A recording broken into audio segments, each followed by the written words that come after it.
And we're live. Welcome everybody here to the Lowdown.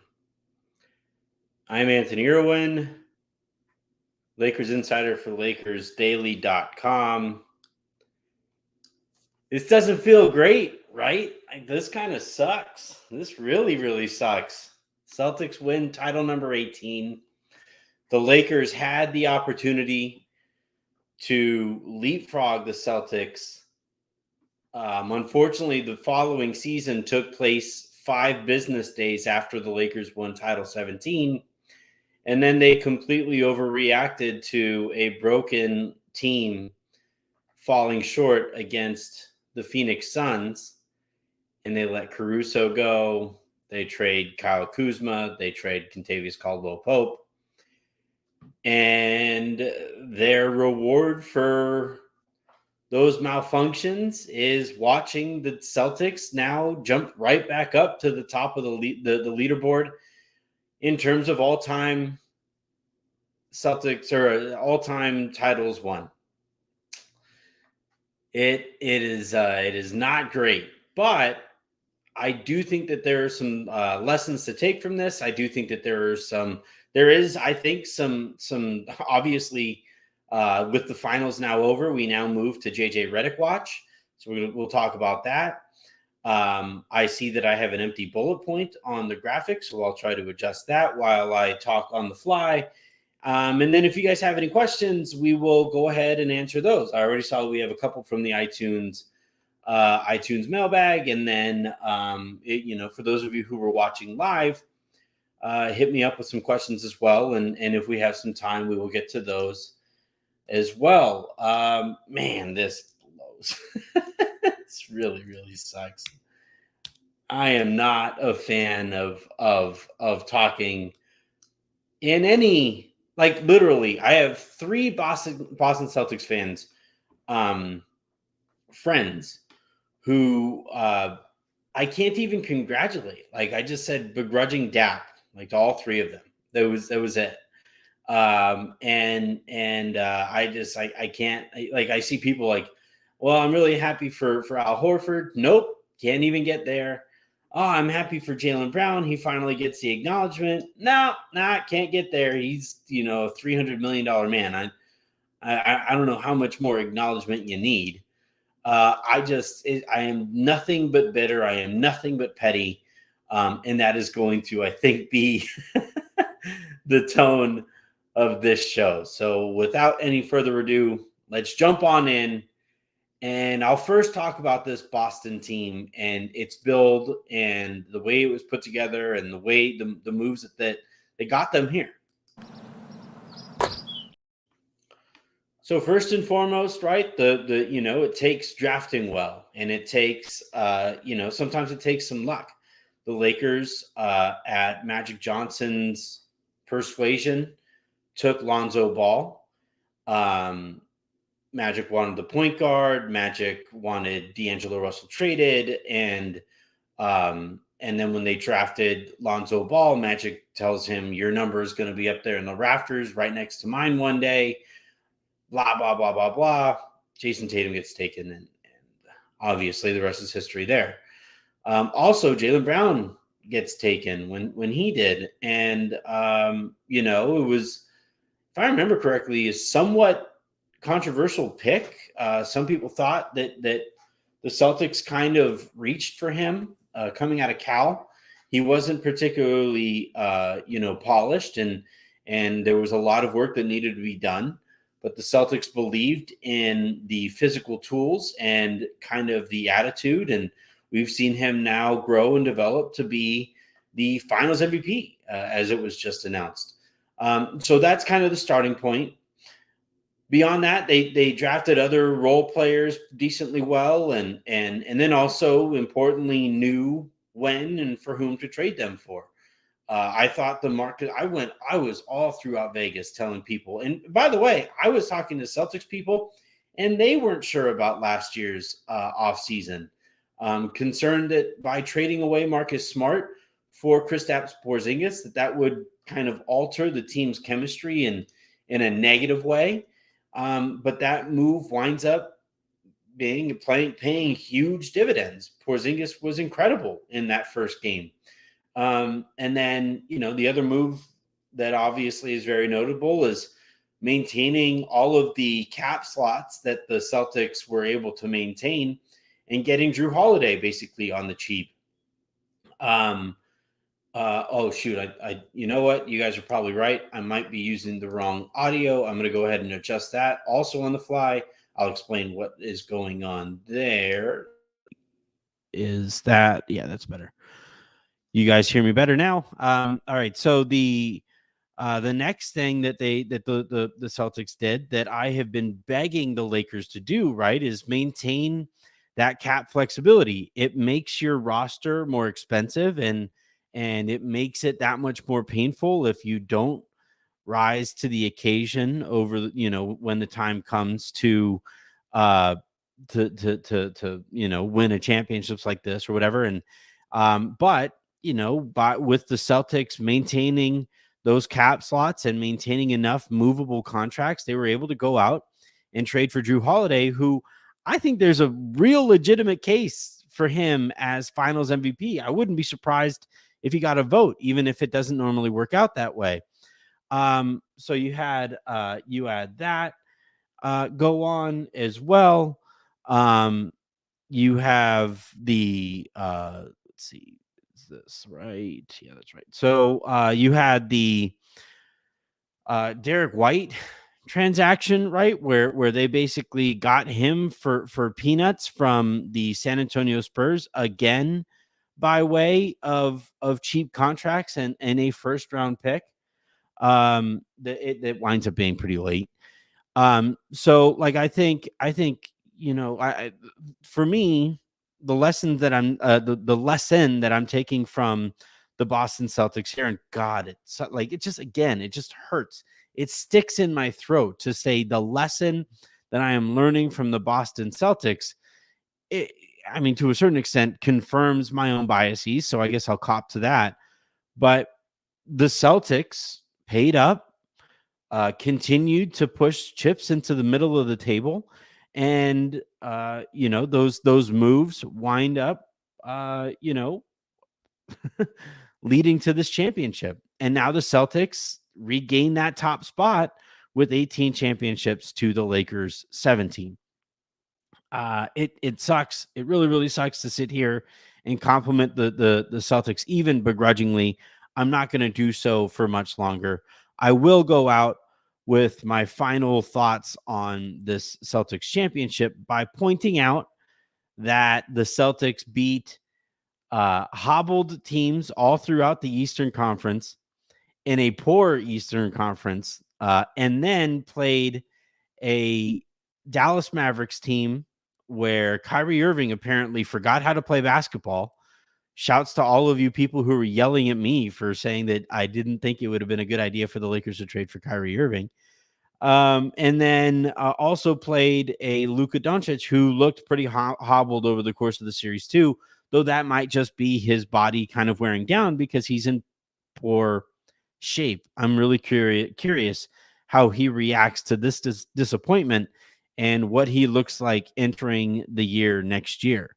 But I'm not going to talk about the Celtics anymore. Talking about them as much as I did already made me feel sick.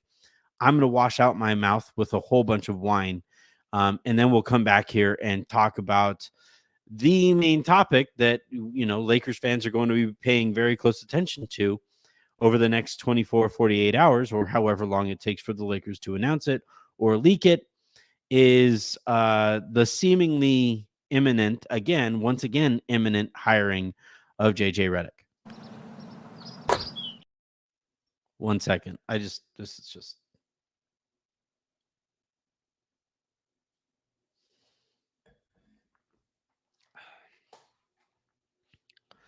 That felt gross. All right. So over the weekend, it was Father's Day weekend. It was also my wedding anniversary with Jen over the weekend. So I promised myself and I promised my family that I was going to detach as much as I possibly could. Did make some calls. did send out some texts and emails and messages and stuff to see what might be going on. Seeing as the Lakers reportedly interviewed JJ Redick heading into the weekend, or during the weekend, whenever it was. I think they met Saturday, according to Dan Wojcicki. That was not, I am told, JJ Redick's first interview with the Lakers by any stretch of the imagination. I have also been told that despite those reports, that the other time that the Lakers met with JJ Redick was at the Chicago Draft Combine. I'm told that the Lakers had met with him other times, either before and after, that they have been there. There was a bit of a lull in communication there while the Lakers waited for JJ Redick to be done with the finals. And during that time, obviously, you had all of the Dan Hurley stuff pop up. But the Lakers, like, of the candidates that have been out there, the Lakers have certainly spoken with Redick as much as, if not more than, any other candidate that they were considering hiring. And now I'm told that it feels again like a matter of when, not if. Which, it's funny. One of the conversations I had over the weekend was, for those of you who listened to the episode that I did heading into the weekend with Ethan Strauss, which I've done a lot of shows. I've done a lot of podcasts. I've done a lot of podcasts for a lot of platforms now. That is one of the best shows that I have ever been a part of. I thought it was informative. I thought it was entertaining. Like, I never felt myself. This happens when you do this as much as I do, where, sometimes with guests while they're talking, I find myself, I have ADD. So I find myself just kind of looking for other things to try to keep my focus here on this computer.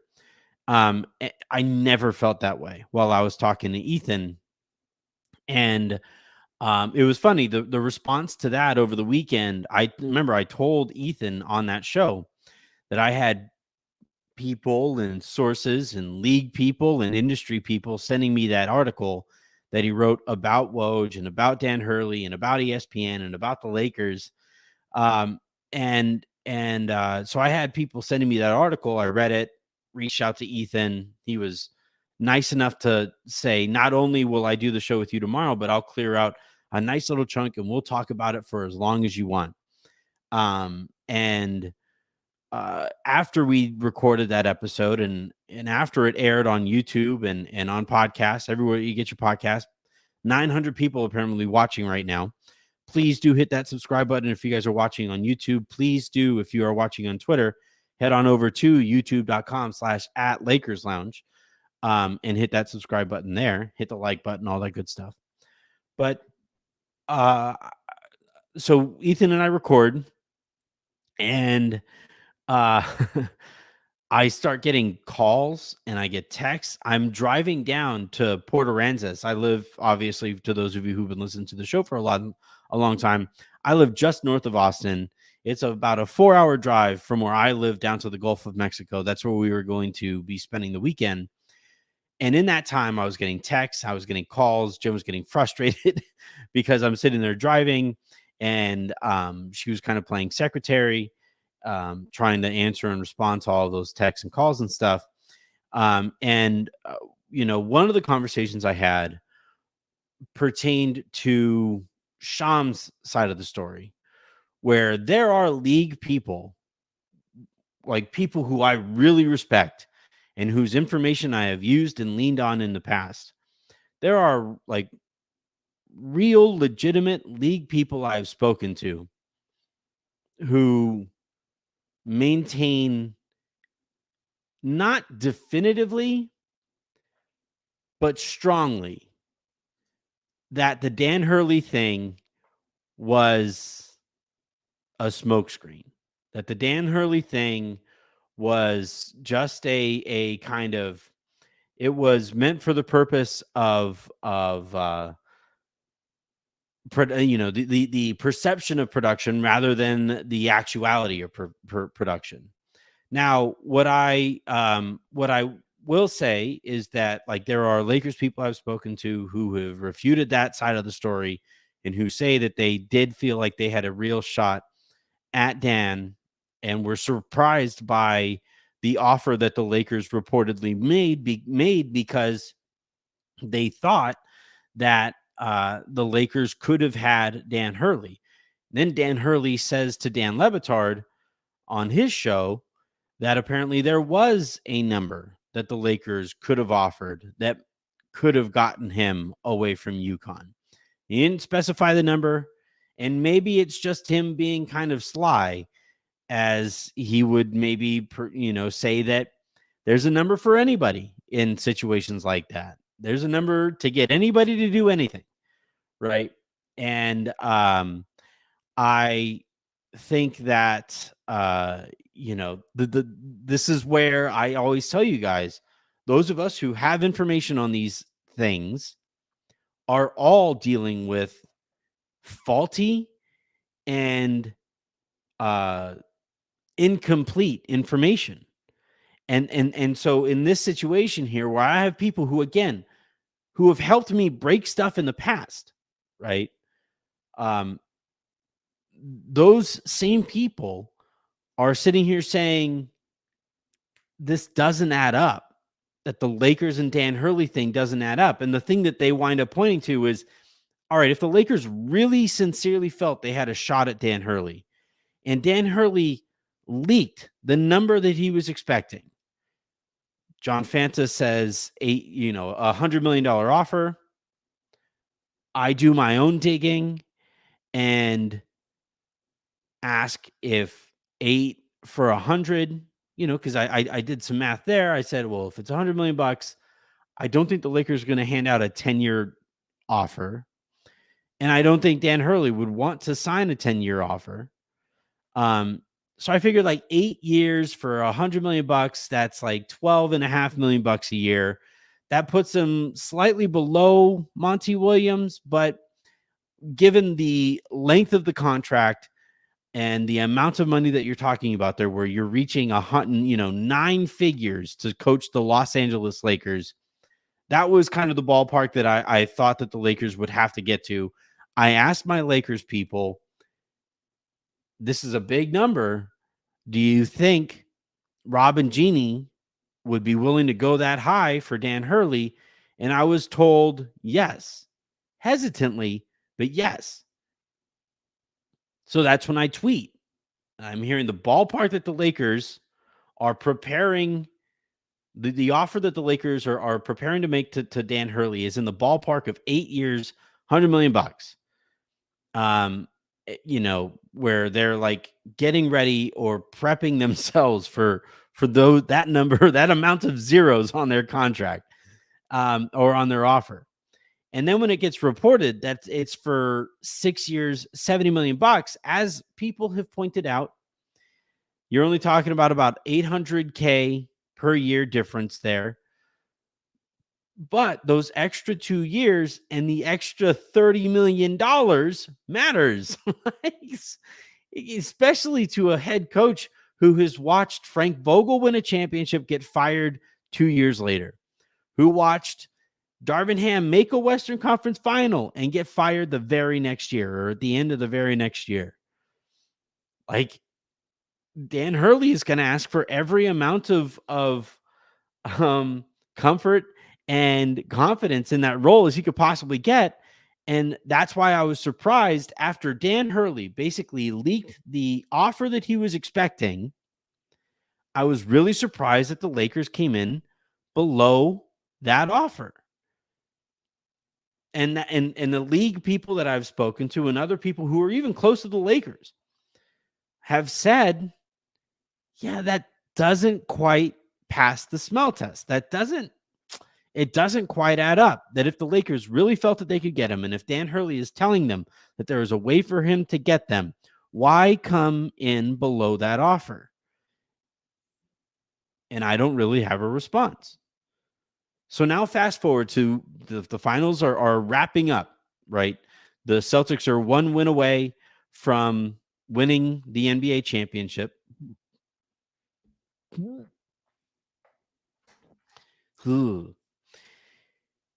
And you come to find out that, oh, wouldn't you believe it? The Lakers, who had, I have been told, cooled on JJ Redick, and JJ Redick, who I had been told cooled on the Lakers, were preparing to meet over the weekend. And based on the outcome of that meeting, JJ Redick could possibly launch himself to the front of the line, that he could, by impressing the Lakers. Again, very similar phrasing, by the way, that I used a month ago about JJ Redick. It just so happens that when JJ Redick can finally come to even a handshake agreement, given that the Lakers or the finals are a game or two away from being over, now that conversation picks back up. And now, look, some of this can be just Occam's razor stuff, right? It might literally be that the Lakers shot their shot with Dan Hurley. It didn't work out. The Lakers had JJ Redick at the top of their list, heading into this process. Spoke to him, were impressed before, but didn't love the fact that he was going to have to wait until the end of the finals and wouldn't even accept a handshake offer until the end of the finals. And in that time, while they waited for JJ Redick, they shot their shot on Dan Hurley. It didn't work out. Now they're circling back to the guy who they had at the top of their candidate list. That's also a possibility, right?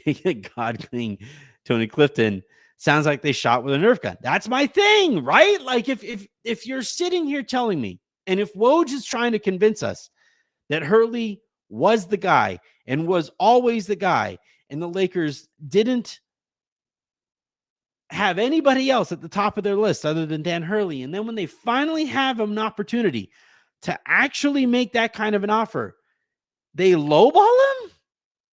That doesn't make sense. It just doesn't track in my head, just like it didn't track in my head when Woj tried to tell us that Hurley was always the guy. So now here we are. The finals are finally over. We won't have to talk about who won them. But now that the finals are finally over, I've done some asking around. And we're all, just like it felt like we were a few weeks ago, we're all just waiting for the Woj tweet. We're all just waiting for him to send. It would be interesting to see how he editorializes and all those things to spin the story to make it look like he was never wrong when he was. But we're just waiting. My educated guess is that we'll wake up in the morning, we'll get that Woj tweet, we'll be told that the preparations for an introductory press conference are currently being made, and JJ Redick will meet with the press, and Rob Pelinka will meet with the press on Thursday to formally introduce JJ Redick as the next head coach of the Los Angeles Lakers. It's going to be interesting to hear is going to be the figures that the Lakers wind up having to offer JJ Redick, seeing as those last numbers leaked. No, I don't think JJ will walk in and demand the exact same contract that Dan Hurley was offered. But Redick has some leverage here.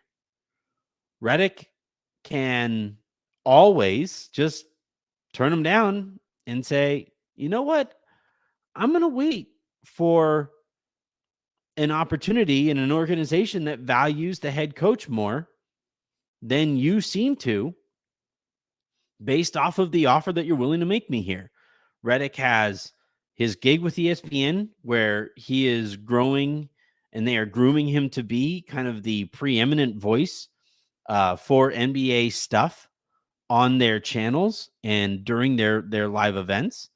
I know that you have Woj and I know that you have Stephen A. Smith, but both of those guys are older. And, JJ Redick is a younger, good-looking guy who communicates really, really well. He has a YouTube page with over 1 million subscribers that he could lean on as well. He like I said the other night, JJ, you can make a real argument because of the position he holds, where Jeff Van Gundy kept on getting offers, and Mark Jackson would have if he didn't blow it to the extent that he did with Golden State. But people in that seat tend to get opportunities. Doc Rivers parlayed it into his gig with the Milwaukee Bucks, and before that got his very first opportunity with the Orlando Magic by way of calling games for ESPN. Same goes for Steve Kerr. Like if you have interest in coaching, one of the best and tried and truest paths to that kind of an opportunity, those kinds of opportunities, is by getting on ESPN and saying the kinds of things that owners like to hear. And so for JJ, he could basically tell the Lakers, look, you have to come correct with this offer. And if it isn't right, I'll just go back to ESPN.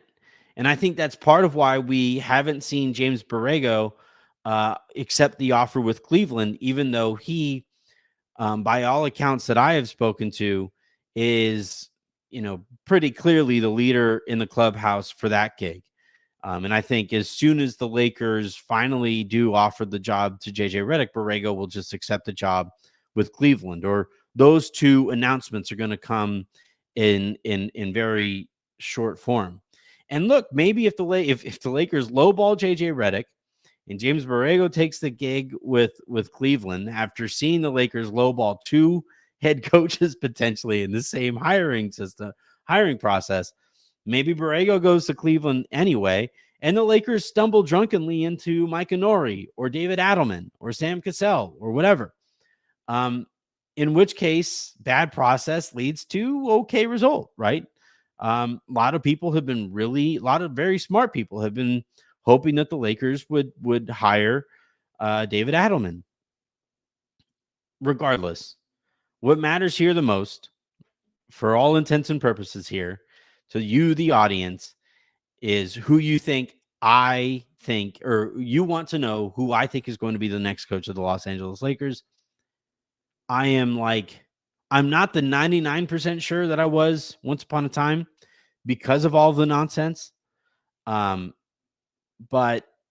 I found it really interesting that Woj felt the need in his editorializing to say that JJ Redick understood that the Lakers would have pursued Dan Hurley. That indicated to me that there's a world in which he may not have, or that there's a world in which he had to be convinced to understand that kind of a route. Anyway, I do think that JJ Redick is probably the next head coach of the Lakers. I think we get that announcement in the next 24 hours or so. And I think we get it, and that next press conference with Rob Pelinka and with JJ Redick and with a press corps that has been kind of yanked around throughout this entire process, that is really going to be interesting to watch. I can't wait. It wouldn't surprise me if some of those beat reporters don't hold back and really ask Rob Pelinka some pointed questions, given how all of this has played out. And we'll see what comes of that situation. But the question that is there on the graphic is, it's just a matter of when, ? I think it is just a matter of when. And it also is basically just a matter of whether or not the Lakers are willing to pony up for not just a rookie head coach in the NBA, but a rookie coach in the NBA. Are they going to be willing to even get to they're going to have to make a better offer to Redick than they made to Darvin Ham. And that was a 4-year, $20 million a year offer, or 5-year, $20 million a year offer. I think it was 4. The Lakers are probably going to have to top that for Redick, given his other interests and his other future opportunities. I'm really curious to see how all this plays out. And if and when we get that announcement tomorrow morning or whenever, I'll go live right back here in the lounge. I'm actually supposed to talk with Harrison for the first time in a while. He and I will explain why it's been a little while for him. But tomorrow's slated guest is Harrison, and I can't wait to see what his somewhat like outsider's perspective on all of this might be. I'm not going to give away what his theory has been all along here, but I do think that that'll be a really fun podcast when he and I talk. Chances are I'll probably go live and just really quickly, analyze the hire. Maybe it's just YouTube exclusive. Maybe it's just a really quick kind of 10-minute show, whatever.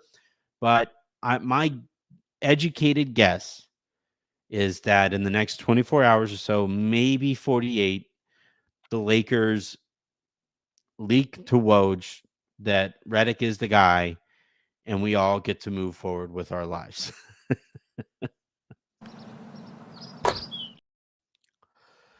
All right, 30 minutes in, I'm going to go ahead and get to some of your guys' questions here. On June 3rd, Dragonfly Jones writes, I'm just going to, I don't know if this is the guy from Twitter. That would be really, really cool. I don't think it is, but I'm just going to, it's headcanon now. Hands down, my favorite Lakers Insider podcast. Anthony Irwin keeps it 1,000% as a journalist and a true Laker fan. With all the Laker trade options or lack there, well, first off, thank you very much. With all the Laker trade options or lack thereof, could you see the Lakers being forced to deal with Chicago in search of a bargain steal with their remaining assets? As recent reports indicate, the Bulls being more open to attach a pick with LaVine to offload his contract.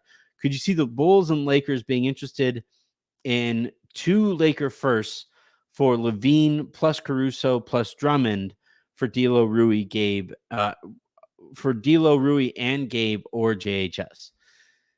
So we just got a report today, actually, from Will Gottlieb of CHGO, in which he says that the Chicago Bulls at the deadline turned down a first-round pick that would eventually become a top 10 pick for Alex Caruso.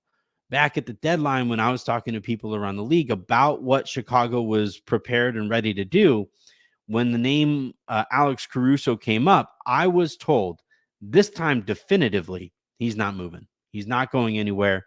The Bulls don't want to move him for 2 reasons. One, because their owner, Reinsdorf, I think. Yeah.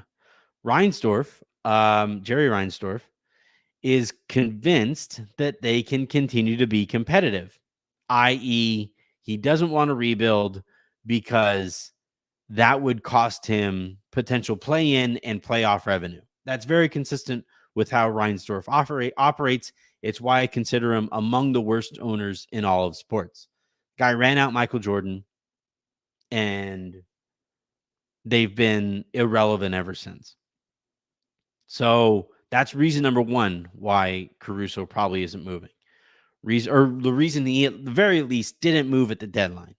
Maybe they about face and alter course here, whatever, and Caruso is now on the block. I've heard that they're listening to offers, but they aren't taking very many of those conversations particularly seriously.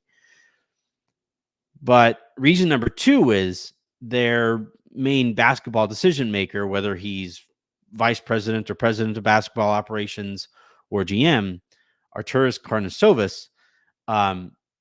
One of the only things that he has done right since he got to Chicago was signing Alex Caruso. Like, it's really basically that, because he drafted Wendell Carter and then they traded him for Nikola Vucevic, who then they extended for some dumbass reason. Wendell Carter Jr. has actually played in the playoffs this year and is a very important part of Orlando's build moving forward. The Patrick Williams draft pick hasn't panned out. For a little while, it looked like Lonzo Ball was a great signing, but he hasn't been able to get healthy and may never appear.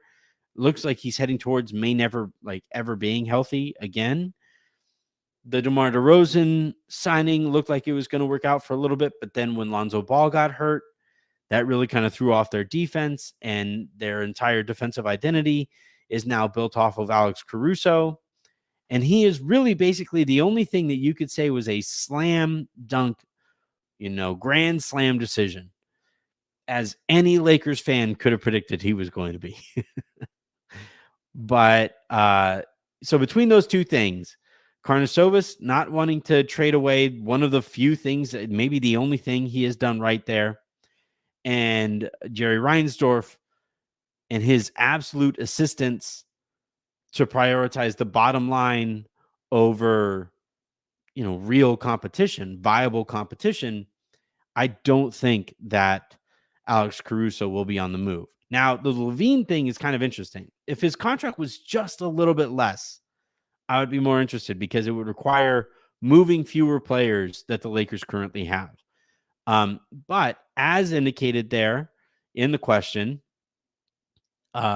Levine is very much on the block.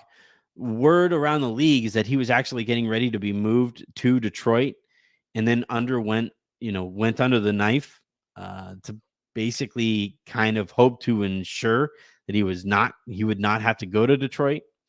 Say what you will about a player who may be willing to do that. But the thing with Levine, it's a terrible contract, hasn't been able to stay healthy. And when you have a terrible contract and it's as rich as it is, it makes it really difficult to hold that player accountable. And that's essentially what the Lakers kind of saw with Russell Westbrook, where he's like, look, start me, bring me off the bench, whatever. No matter how many times you told me to play defense, no matter how many times you told me to stop taking dumb shots, I'm still owed the $90 million that I was on the hook for when you traded for me. You still have to deal with that. And it was really hard for anybody in the Lakers organization to hold Russell Westbrook accountable. And that would be the concern in trading for Zach LaVine.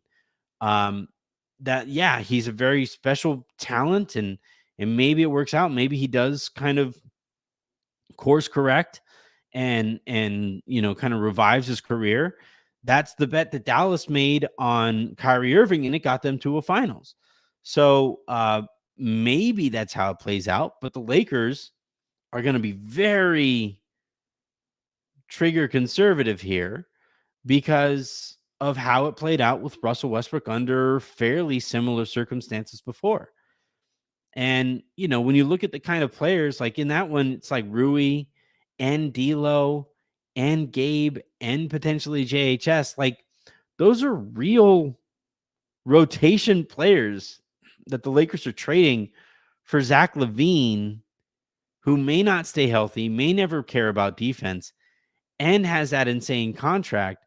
Like, trading for Zach LaVine is the kind of thing that a smart team does to pretend that they aren't tanking, but kind of sort of tank. And I don't think that that's the situation that the Lakers find themselves in right now, where like maybe you can get the Bulls to attach a pick to LaVine to get off of his contract. Maybe. But to me, asset acquisition is not my priority right now. My priority is to win basketball games, and Zach LaVine and that contract does not help you do that. X-Ray 12 with kind of a longer one here, so I'm going to try to sum it up. But if a package of Rui, Gabe, JHS, D'Lo, and Cam, if he opts in, nets you LaVine and AC or DeJounte Murray and Kuz, with the difference being one pick and maybe seconds for the former versus all three picks and the likely pick swap with the latter, which would you do? Well, first and foremost, the first package probably doesn't cost you any less than the second package. I understand concerns about the LaVine contract, but also consider the gap going up, the cap going up in coming years, and also LeBron's eventual departure. In either situation, goal would be to move Reeves to the six-man, sign a Drummond-sized big, backup big, and move Wood to the backup four. Lean into the identity of size and athleticism, especially with Bron and AD, with Team USA this summer. The rotation would be Caruso and Reeves. Caruso and Reeves at the 1, LaVine and Christie at the 2, Vando and Taurean Prince at the 3. I guess you just have Taurean Prince re-signing. Braun and Wood at the 4, AD and Drummond at the 5, or DeJounte and Reeves at the 1, Vando at the 2, Christie also at the 2, Kuz at the 3, and Taurean Prince at the 3, Braun and Wood, then AD and Drummond. Yeah,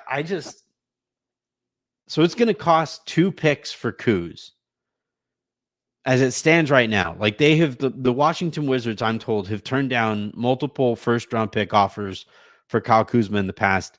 That price is still going to be pretty high. We saw how high the price was set on DeJounte Murray, and those talks stalled out because the Lakers didn't want to include Reeves, which, if you aren't including Reeves again, you're probably not getting DeJounte Murray, or those conversations can very likely just kind of come to pass. You hit the same, if you run into the same wall all over again, chances are you aren't going to run into that same wall with the same amount of force, and you're going to look to go around that wall. You're just not going to try to scale it. You're not going to try to make that work. So I don't know how likely a DeJounte Murray acquisition is.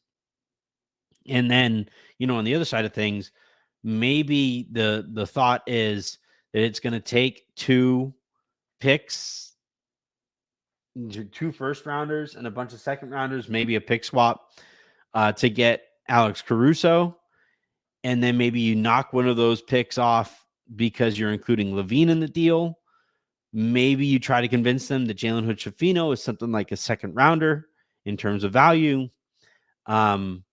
But there again, if the Bulls are giving up their kind of surprising, impactful white guy, they're probably going to start those conversations with the Lakers' surprising, impactful white guy. Like, it's just, that's just a part of all of the conversations as they take place. So you have that to kind of worry about. But I do think, my advice to those of you who are kind of putting these kinds of scenarios together would be to focus on Vando and to focus on Rui, maybe to a lesser extent, but those are the 2 names. Gabe also, though, I don't know how many teams are lining up to trade for Gabe Vincent. He's more like a salary filler type of player right now. That's how he's viewed around the league. And then, Jalen Hood-Schifino, those kinds of guys. See what you could throw into the trade machine with those types of names as your starting point. Maybe you include D'Lo, depending on whether or not he opts in or opts out, and you go from there. But as far as your big name type acquisitions, the Lakers are kind of limited because they don't want to move Reeves. And based off of how they've operated in all of the transaction windows before, the Lakers aren't going to be willing to move all 3 of their first round picks. So what can you get for 2 first rounders and no Reeves? That's the dilemma. All right. Let's go to the super comments, which means, and I'm going to play this a few times. Fuck Washington! Fuck Washington! Fuck Washington! Can't play that enough tonight. So the first super comment that we got here from Justin Tyndall. Now it's the offseason. It's going to be the same as last season. Minimal upgrades and use a first rounder isn't it. Is the Bus Pelinka combo viewed as amateur hour by front office around the NBA? Yeah, of course they are. Did you not watch the Hurley thing play out? The only reason the parameter of the deal comes out and gets confirmed by a local beat reporter is if they think that offer was a Godfather offer. And if you think that was a Godfather offer to a dude who leaked the total number he was expecting, you're amateur hour. Period. Also, just in terms of experience, where is it? Everybody involved with the Lakers, all of their experience in their current positions, for the most part, comes from their current positions. Like, and no, I think I can actually say that, factually. I don't have to add the disclaimer there. Rob Pelinka, never been a VP of basketball operations before. Never been a GM before. All of his experience come from his time in those positions for the Los Angeles Lakers. Kurt Rambis, never been a shadow GM before. All of his experience comes from his experience with the Lakers. Linda Rambis would probably never have a voice that impacts basketball decisions in any other organization. Jeannie Buss, all of her experience comes from her time with the Lakers. Same for Joey, same for Jesse, and they're the respected ones. Lakers don't have a separate GM to work with Rob Pelinka. Like, what about that screams organized to you? What about that screams professional? My hope coming into this thing was that, like, at the very least, for like, have the self-awareness to elevate Jesse to GM so that you finally have somebody filling that position. But no, they didn't even do that. Nothing changed. Anyway, in terms of like how they're viewed around the league and those dealings and conversations with people around the league, the number one message that I get from people who have had to, either negotiate with or against Rob Pelinka for a deal, or, even just talk to him in passing, is they always feel like he's selling something. He's like a used car salesman. And he has like this dogmatic desire to win the deal. Doesn't matter if not winning the deal means that, and not making a transaction makes the Lakers worse, short or long term. What matters is winning the deal. That at the time of the deal's announcement, you look at it and you say, damn, Lakers got one. And now look, to a certain extent, that is kind of his job. So like, and that is like, that's the criticism of your typical person on the other side of a negotiation, right? That's what you want your competition saying about you. So to a certain extent, it's like, yeah, duh. But there's a little bit of short-sightedness there, right? Where, okay, yeah, maybe you have to overpay to go out and trade for Xavier Tillman at the deadline so that you don't have Christian Wood, who winds up not even being available, and just Jackson Hayes as your backup centers for Anthony Davis. Tillman played well in these finals when KP wasn't available. Like maybe you have to slightly overpay to go out and get even just a marginal upgrade at the deadline to give you a marginally better chance in the playoffs because of like the way that the market, because of the way the market is kind of, operating, right? Or the way the market is playing out. Maybe you have to just slightly overpay. And maybe like you don't get widely applauded because you may have just overpaid for that person. But does it matter whether or not like you get that immediate praise when that player helps you in the playoffs? Does it matter now that we saw that the Lakers, who clearly needed upgrades across their roster, or at least in a couple spots on their roster, don't make those kinds of upgrades and they're a first round elimination? Like, that's where like, to a certain extent, that's what you want your competition to say about you. But also, you also have to understand like the circumstance and recognize, okay, yeah, this kind of sucks to pay this much for this thing here, but we need this thing. Right? Like my son is allergic to dairy products, and his doctor told us that this specific type of milk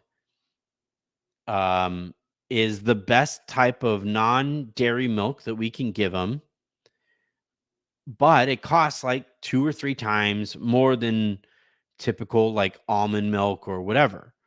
And it sucks to pay that much for milk, knowing that there are cheaper options out there. But for my son, if this thing is literally like clinically proven to help with children's development, it's not even a question to me. I'm going to go out and get the more expensive milk. Partially because like we have that, we can do that, right? It's like the Lakers, they had so many second round draft picks, and yeah, it probably would have sucked to have to pay, cough up an extra second round draft pick, in part because of how many second round draft picks they had. They had upwards of like 5, maybe 6, depending. Yeah, I think they had 5 second round draft picks that they could have moved at the deadline, and maybe because of that, teams were asking for 2 when it would normally cost 1 second rounder for the type of player that the Lakers kind of needed. They said, no, we're good, when they weren't good. They needed help. God King Tony Clifton writes, is there a non-zero chance the front office even bothers to have a meeting over falling behind again? I mean, like, look, I can tell you this definitively. You could consider this reporting if you want. But the Lakers are pissed. The Lakers are angry at the fact that they had to make up such a gap in championships. They finally climb all the way up there and they tie the Celtics, only to fuck it up and then have to watch the Celtics take that lead again. I can tell you right now, the mood in those Lakers buildings is not good. Like the people that I've spoken to who are close to the Lakers have all acknowledged that this championship here, watching Boston win this championship, especially sucks because of how much work went into tying them in the first place. To tie them and then only like a couple years later, watch them take that lead again with a very decent chance at repeating next year. Ooh, yeah. Like there's a good chance that they've talked about it. Maybe it's not an official meeting. I hope it's a come to Jesus moment, but I thought that the way that this all played out with Dan Hurley would have been the come to Jesus moment. It wasn't. So anywho. All right. The next one here comes from, again, God King Tony Clifton. Wait, Woj is pretending to be mad at Hurley? No, I think Woj was actually disappointed. Like, if you listen to the episode that Ethan and I did, I think he was actually like, Woj really clearly wanted Hurley to take that Lakers job. He wants to be able to wield that power over the NBA in the same way that, he kind of wields it over ESPN. Like me doing that episode with Ethan last week probably really hurt my chances at ever being hired by ESPN while Woj is there. It's probably going to make for some kind of awkward moments while I'm there at Summer League. And Woj and I share a room or whatever. But no, Woj like legitimately wanted Hurley to take that gig. It would have improved his standing in terms of access with the Lakers, an organization he already has great access with. But I think most importantly, in terms of ego, he could finally say, "I just played matchmaker with the best college coach in that industry and the marquee franchise in the NBA. From here on out, anytime anybody goes anywhere, I'll probably have a hand in it."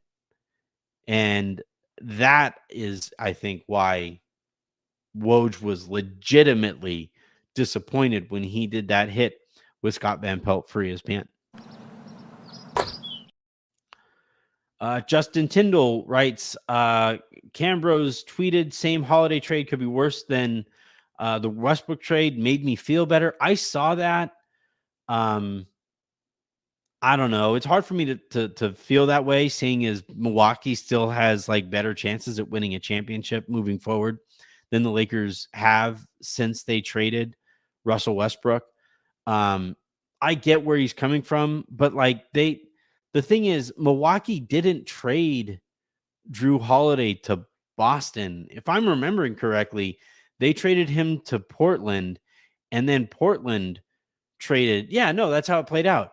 Boston traded Drew Holiday to Portland, and then we had that whole stare down between Portland and Miami, and then Milwaukee traded Drew Holiday to Portland. Portland had that stupid standoff with Miami, and then Boston swept in and traded for Drew Holiday.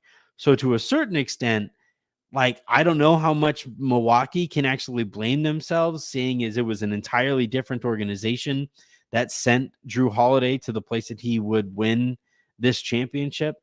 So like, I don't know, feels a little like copium, to be honest. And look, I am not at all above copium because like I couldn't even watch today. I didn't watch a second of that game tonight. I made an emotional hedge bet. I put like $10 down at 3-1 for Dallas to win the game tonight and went outside and did the lawn. And I was hoping that doing the lawn would take the entirety of the game so that I could basically just do the lawn, take a shower, and then hop on here and talk to you kind folks. But it didn't play out that way. And I, basically had to tool around and not look at the TV and not look at Twitter to see Boston fans happy. Like I sent those 3 texts to those 3 people who follow the Celtics, hopped on here and have been talking to you ever since. I couldn't even watch tonight. So I totally understand copium, but like, I don't know. The Westbrook trade, I think you can make a legitimate argument as the worst trade in Lakers history. And that offseason was the worst offseason in Lakers history. And I don't think that offseason for Milwaukee was the worst offseason in Bucks history.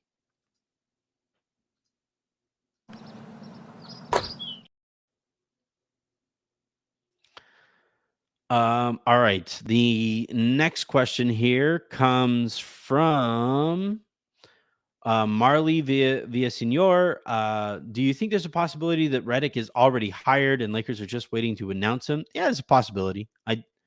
There are some people that I've spoken to who think that like a handshake deal is in place, but Redick didn't want to show up the finals by announcing it tonight, and they're just kind of waiting for tomorrow. One thing that really kind of helps here, Brian Windhorst actually said on his show, made a great point that this new CBA allows teams to negotiate and come to terms on extensions with their current teams before you even get into the free agency period. And that might actually alleviate some of the awkwardness with, the Lakers coaching search coming to its finality the morning after the finals and kind of stealing some of that sunshine from the Celtics winning a championship. So I actually think that improves the chances that we actually get that news in the morning.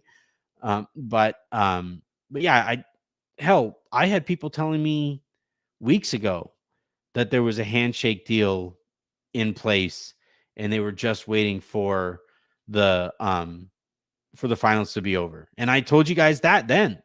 I told you that I was skeptical over it and that I didn't necessarily believe it, but there were plenty of people who, again, I respect, saying, "Hey, that this deal might actually be in place." Just like I had that one person who I also, I've also told you about, who told me to pump the brakes on the Redick thing and couldn't tell me why. And then we wound up getting the Hurley thing. That's the problem with, like, basically my phone is always going off. I should maybe put my phone in a spot where you could see it light up, because I always have notifications going and texts coming in and emails coming in and DMs coming in. Always. It's just always a thing. And when you have that amount of information in, I could basically confirm just about any somewhat realistic story that you or scenario that you might have for me. So when you ask, do you think there's a possibility that Redick has already been hired? Yeah, I think there's a possibility. I don't think it's all that likely, because I do think that there is going to be a little bit of back and forth in terms of what Redick's expected contract might look like. But I'm like fairly confident that we'll get the leak tomorrow morning.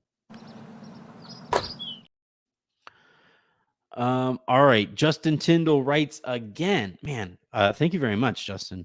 I actually mentioned you by name, Justin, to some of, like, I went to, again, down to the Gulf this weekend, and some of the people that I was vacationing with were kind of interested in what I do for a living.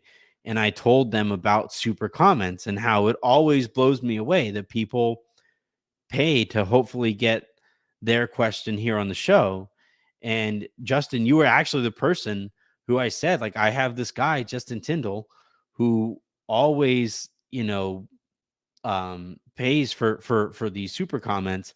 And yeah, I guess maybe a potential return here is that, like, yeah, I like, Justin Tyndall is one of the greater supporters of the show out there. But anyway, Justin's question here, point from the super comment, was, how can things be better for with an inexperienced front office?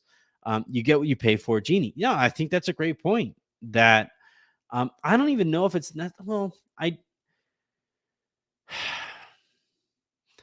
the thing that I always hear and I always relay to you guys about Jeannie Buss is that if she feels and if she can be convinced that an expense will tangibly improve the Lakers' chances at competing, that she will be fine making that investment. She also, however, learned under her, at her father's knee. And Dr. Buss operated with a very thin front office, and watched Jerry West walk out the door, and watched Pat Riley walk out the door, and always, for the most part, was right. Always felt that at the end of the day, the thing that mattered most was getting and keeping star level talent on the basketball court, and that everything else was very fungible. And I think some of those lessons have carried forward here with Jeannie, where I don't think that the Lakers properly prioritize or value the coaching position. I don't think that they clearly didn't properly value even critical role players like Alex Caruso, Kyle Kuzma, or Kentavious Caldwell-Pope.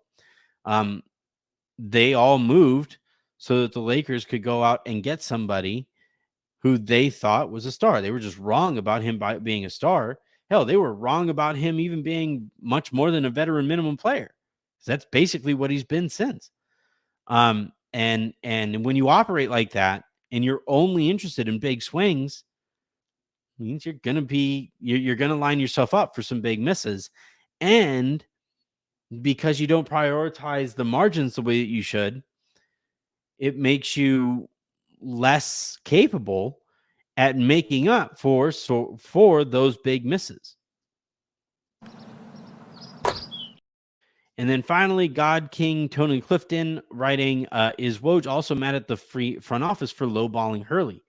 That's a fun one. I've actually thought about this a lot. I think it's possible. Like, he really played up that the Lakers were making this insane offer, that the Lakers are going to, they were hell bent on getting Hurley, and they're going to make him this insane offer that finally gets Dan Hurley away from college basketball, or gets him away from the opportunity to potentially three-peat this year for the first time since those wooden UCLA Bruins.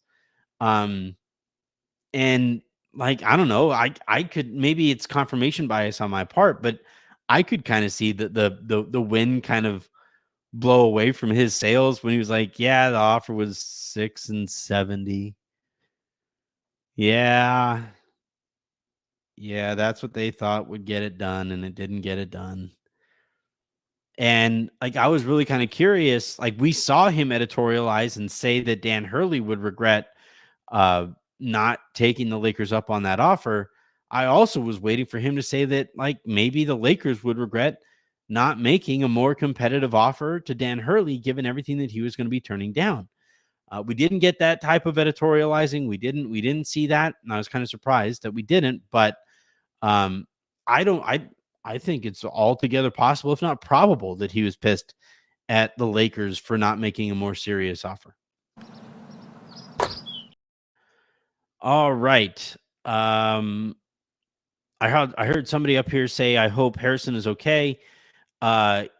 He is okay, and has, mostly okay. Not life threatening, but certainly not comfortable. If he wants to get into it, he can get into it. No, all right. Nuno Martins, Dr. Buss brought Phil Jackson in twice. Yeah. Dr. Buss thought Phil Jackson was a star. Like I said, the Lakers have always been willing to spend when they thought that it would tangibly improve their chances at winning. But with players who they weren't sure about that tangible improvement, they have cheaped out in the past. Like, you can go through, you could Google all of the role players who went and signed elsewhere over the years. The one who comes to mind right now is actually Trevor Ariza, who the Lakers, when they brought in Ron Artest, could have kept Trevor Ariza. They had his bird rights. They could have had both Ron Artest and Trevor Ariza. And I think if they had both, they probably three-peat. But they didn't. They chose not to. And like, Brian Windhorst told a story on his show the other day, or not the other day, maybe a few weeks ago. I mean, longer than that. Time is kind of flying at this point.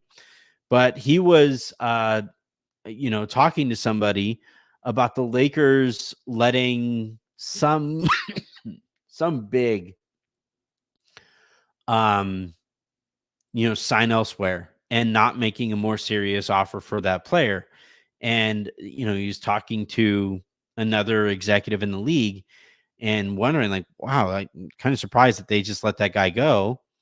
And that league, that executive he was talking to basically said that, like, that offer that they could have made to keep that big, that's that comes directly out of Dr. Buss's pocket. And I think that's the thing that you always have to keep in mind here with the Buss family in general, is that, like, back in the day, more owners did, make their, like, the bulk of their money from the team that they owned. And then eventually those owners sold and gave way to this new generation of owner who makes their money elsewhere. And this team that they own now is more of like a plaything, or it's an investment that like they like the margins on and they like some of the security on. But for the most part, like their focus in terms of financial gain is from their own businesses. And the Bus family has always been, every penny that comes in through that door or leaves out through that door impacts the Bus family's wealth. And it was one thing for Dr. Bus to feel that those decisions. And it's one thing for the main breadwinner whose revenue wasn't split up amongst the kids to feel that way. Once Dr. Bus died and that money then gets split up and that trust gets split up to where now you have all of these kids making their living off of that trust. That means that those margins are felt even greater, to an even greater extent. It's part of why I've kind of wondered, with the Guggenheim group sitting right there, if at some point Jeannie might not sell the entirety of her ownership stake, or the Bus family's ownership stake in the Lakers, but basically sell enough to swap places with Guggenheim so that they can basically operate with the Lakers in the same way that they operate with the Dodgers. And man, like, I'd be fine with that. Like, I'll just go ahead and hop out on this limb and say, like, at this point, I would be pretty much A-okay with that outcome. All right. Went a little bit longer here on this episode, seeing as I didn't do an episode yesterday. Again, seeing as I'm pretty sure we're going to get some breaking news tomorrow morning, I will go ahead and clear out a chunk of my day to be able to go live and talk to you guys about that breaking news, depending on what it looks like and all that stuff. At the very least, Harrison and I are going to be live here in the lounge at some point tomorrow to talk about whatever our last couple of weeks have looked like or whatever, and look ahead to JJ Redick. I legitimately haven't even asked him how he feels about like JJ Redick, the potential coach, and I'll be curious to see what he says about that. So until then, and until the next time you guys hear from me, I'm Anthony Irwin saying have a great rest of your day, make somebody else's, and I'll talk to you tomorrow. Please do hit that subscribe button to those of you who are watching live on YouTube. Please do hit that subscribe button if you guys are listening in the morning via podcast and audio form, wherever it is that you get your podcast. Tell your friends about the show. Tell them that you love it. Tell your enemies that you hate it. And yeah, have a great rest of your day, everybody.